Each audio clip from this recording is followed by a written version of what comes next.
real. I'm on Kickstart today, so you don't know what's gonna come out of this mouth. We're doing a pet peeve video. Just saying. So hey guys, it's CholyFlower, and yes, today we are doing a top 10 pet peeves video. I decided to do this pet peeves video because as a person who is a content creator for YouTube and also a blogger, because I also have some blogging pet peeves, I decided that sometimes we need to just vent out the frustrations. I feel like I get a lot of feedback from people on both sides of the spectrum that just seem to have like pet peeves. So it's mainly like a collaboration of just people on YouTube and in the blogging world, and also my own personal pet peeves that I am mixing in with that because, oh my goodness gracious, on a daily basis there is so much stress that goes on with just being a YouTube content creator or with being a blogger, and if you're both, you get double the craziness. So, alright, let's get started. So, number 10. Number 10, this happened to me personally, and I also find it very, very annoying as a person who continues to review on Amazon. And I'm talking about Amazon reviews that get removed or ones that take a decade just to get uploaded. So yes, I did a few months ago make a video about how Amazon removed my reviews. I will link that below if you guys haven't seen it. Some of my new subscribers haven't seen it. And the thing is that I never really got an answer. I got a general answer telling me that I manipulated reviews, and that was it. There was no absolute solution. There was nothing letting me know that. But I know for the most part, most review groups will tell you that the reason that your reviews get removed is because you don't put in a disclosure or a disclaimer that you received a product for free, or that you are, you know, what if you are a person that does disclose that you've gotten it for free? What if you're a person that follows all the guidelines and yet your reviews are still getting removed?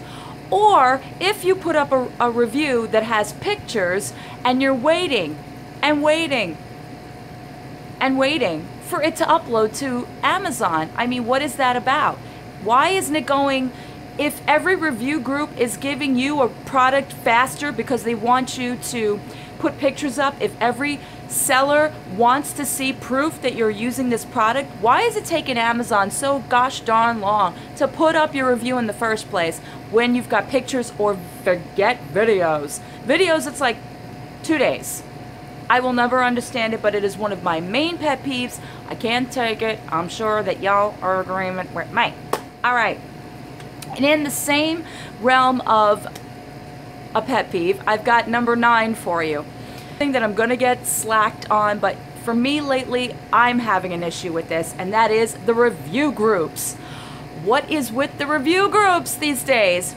Okay, so for me, one, they're repetitively putting out the same products. It seems to me that either they're getting sellers that have the same types of products, or they're getting just so many of these things that they can't get rid of them, so they keep offering them over and over and over again, that you don't even want to request them. And when you don't request them, it seems like these review groups are pushing it on you that unless you do this, they're never going to get another product again, because obviously this group isn't taking what they're giving out. Well, what if you have enough of the barbecue grills scrubbers? What if you have enough of the silicone mats? What if you have enough of every serum ever made?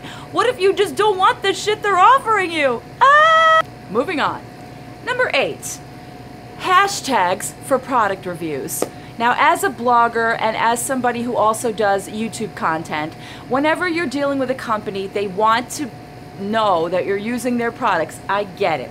So on every social media outlet that there is, they want a hashtag. Every company that I know wants a hashtag. Hashtag got this for free. Hashtag eating it for lunch. Hashtag I look beautiful wearing this. Hashtag I'm so annoyed with hashtags. How many more hashtags can you possibly use? How much more attention can you possibly give to this one product? I mean, after a while, you just hashtagged out. Really. Alright, number 7. And this is something I do as well, so I'm including myself in this, but when we say, in videos, It drives me crazy, and it drives me crazy when I do it, and it drives me crazy when Chris does it. I have edited so many different collie chats and videos with, it's craziness. I know we all do it because we all don't know. Sometimes the brain doesn't process what we're gonna say, so then we end up saying, but oh my God, it's like, stop saying, use another word, use another exclamation, be like, shit, I did it, see? It's so like, repetitive because we're all doing it so much that we just cause the same reactions. We're all saying, say blah blah, say you, anything else but not, All right, my next pet peeve goes back to websites, and this time it is about these sponsored websites. Not you being sponsored by these websites, it's the websites that offer to sponsor you. What is my pet peeve? Why do you have to have 10,000 subscribers or more for you to be accepted on some of these big social media, YouTube, or even some of the blog websites do it as well? Why must you be in the upper 30 millions or thousands in order for you to get a campaign anywhere on these websites? I'll take, for instance, FameBit. FameBit offers all these wonderful types of products, and they want YouTubers that are going to make all these wonderful types of videos. Well, it's hard to do that when, number one, you pretty much have to write a resume of why you are the one that should be making this video. Hello, just come to my freaking channel. But anyway, I understand that companies want to make sure that you're a perfect fit for them, and that's fine. But why do you have to be in the upper numbers? Why do you have to have like 1 million subscribers before you're even considered to be somebody that can do a video for this particular product? And the same thing goes for some of the blogging websites as well, where they want you to be in the millions or thousands or what have you before you're accepted into a campaign that's going to pay you $25 just to put out a good review on their product, or however the review is, because honestly you're supposed to be giving an honest review. But again, I understand that they want you to be out there in social media pushing their products, but the smaller YouTubers and the smaller bloggers are more willing to do that for you guys. And if you give the smaller YouTubers and the smaller bloggers more of an opportunity to do this for you, the more they'll want to do more and more, and their channels will grow, and so will your product go. But unfortunately, it's like we're competing with everybody in the larger areas. Again, if it's not on YouTube, then it's definitely blogging or what have you. It just annoys me after a while. Next pet peeve, and this is a universal pet peeve. I know a lot of people complain about this across the board in any type of social media, but mainly on YouTube and mainly bloggers. Bloggers also complain about this as well, and that is non-engaged subscribers. If you are subscribed to somebody's channel, if you are subscribed to somebody's blog, if you are subscribed to somebody's Facebook, Twitter, Instagram, what have you, there's a reason you're subscribed to them in the first place. Isn't that the truth? I mean, these people are not just putting their content out there just for you to stare at it and say nothing. They want general feedback. And I know as a person who does videos myself, and also who writes blogs and reviews and all sorts of things, I don't want to do it to just an audience of crickets. I want to do it for an engaged amount of people. So if you are a subscriber of mine, if you are somebody that follows me on my blogs or my Twitters or Instagram or what have you, and there is something that interests you, it takes about 2 seconds to just comment.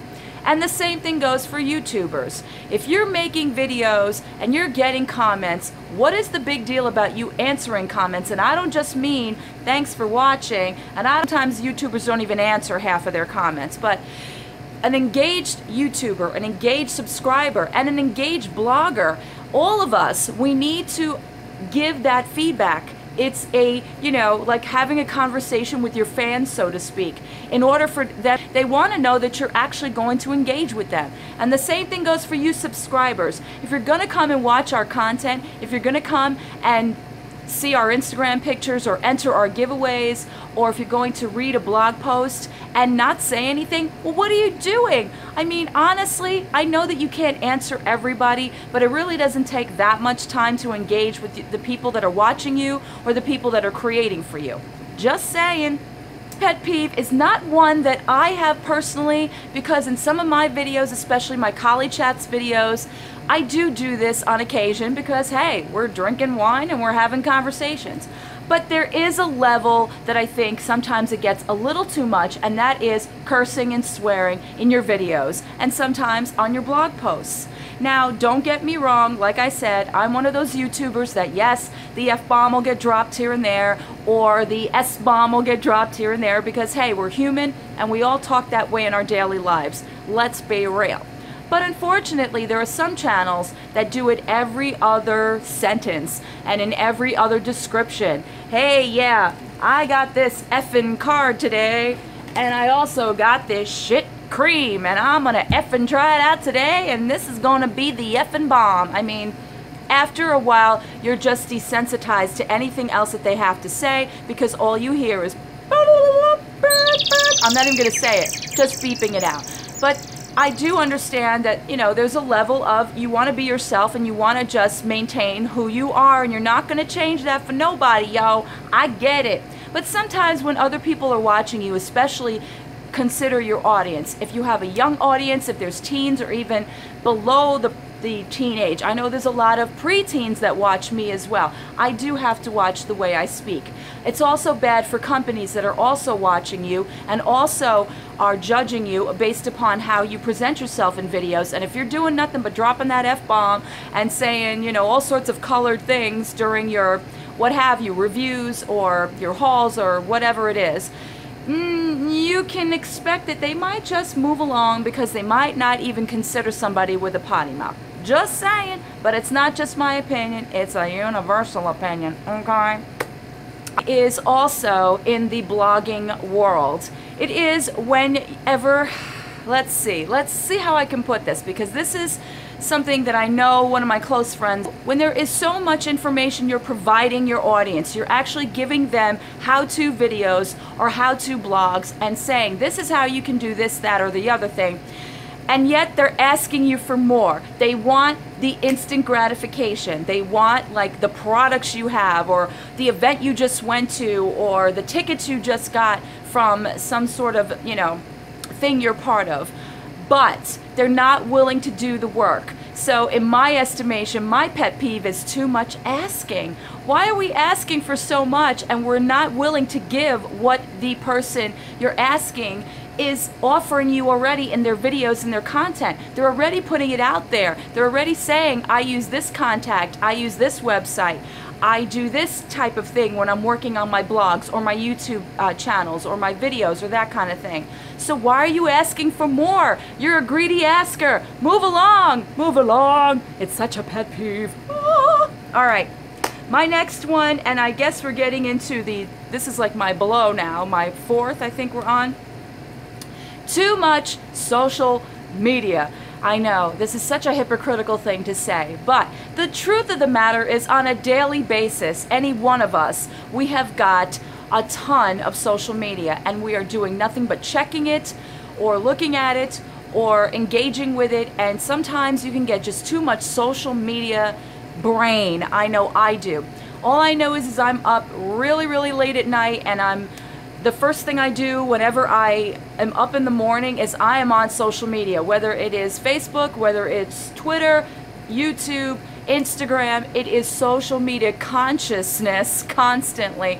And it gets to the point where you forget who you are. And it also gets to the point where there is so much you have to do to engage yourself, to make sure that you're known and that people see you and that you brand yourself every day. But after a while, it just gets to the point where you're just wanting to pull your hair out because it's so much social media.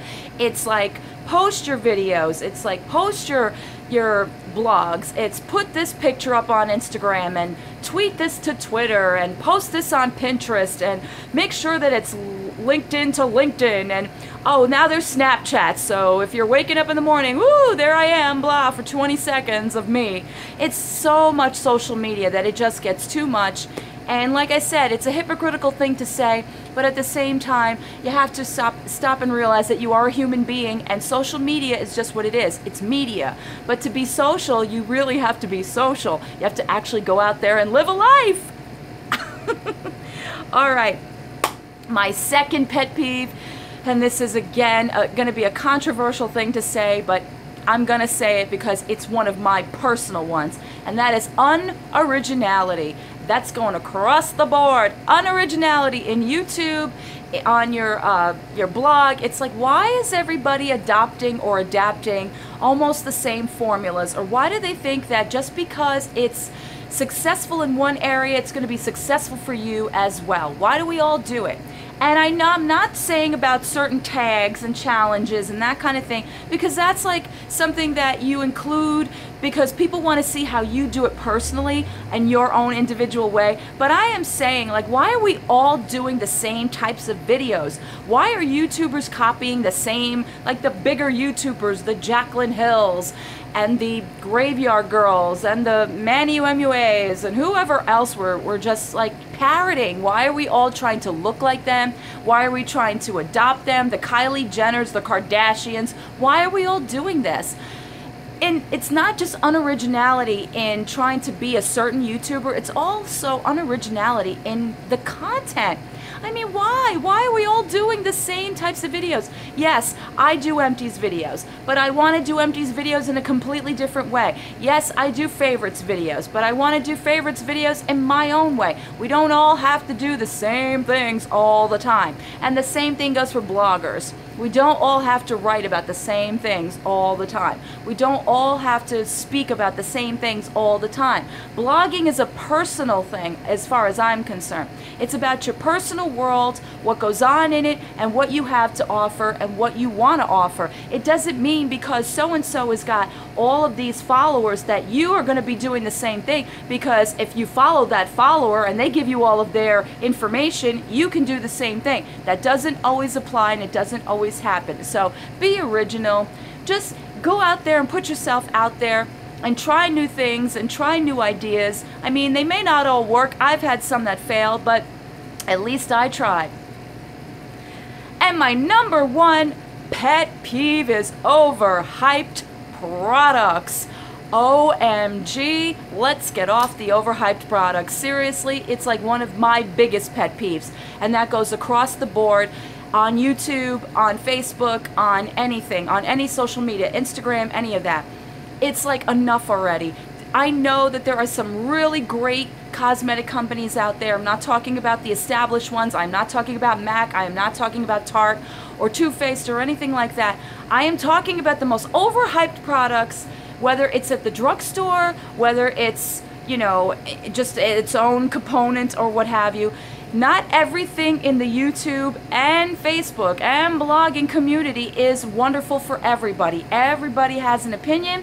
Everybody has different skin tones, skin types, allergies. Everybody is different. So not everything is going to be great universally. Stop talking about the same products. It's getting boring. And then, so you need to just stop with the overhyped products. I mean, go out there and get them if that's what you want to do. But don't do it because everybody is doing it. It's like if everybody was jumping off of the Empire State Building, would you do that too? Okay guys, so that is it for my top 10 pet peeves. I know that this is probably going to get me a lot of comments saying, really, cauliflower, because there's this, that, and the other thing. But like I said, it's about feedback from my subscribers. It's about, you know, my everyday life and people that I talk to and engage with. And sometimes it kind of rings a bell with me, and I'm like, you know what? I'm just going to make that kind of video just to vent it all out so everybody has a place to vent it out. So if you got to vent it out, oh well, do it here. I will see you guys in my next video.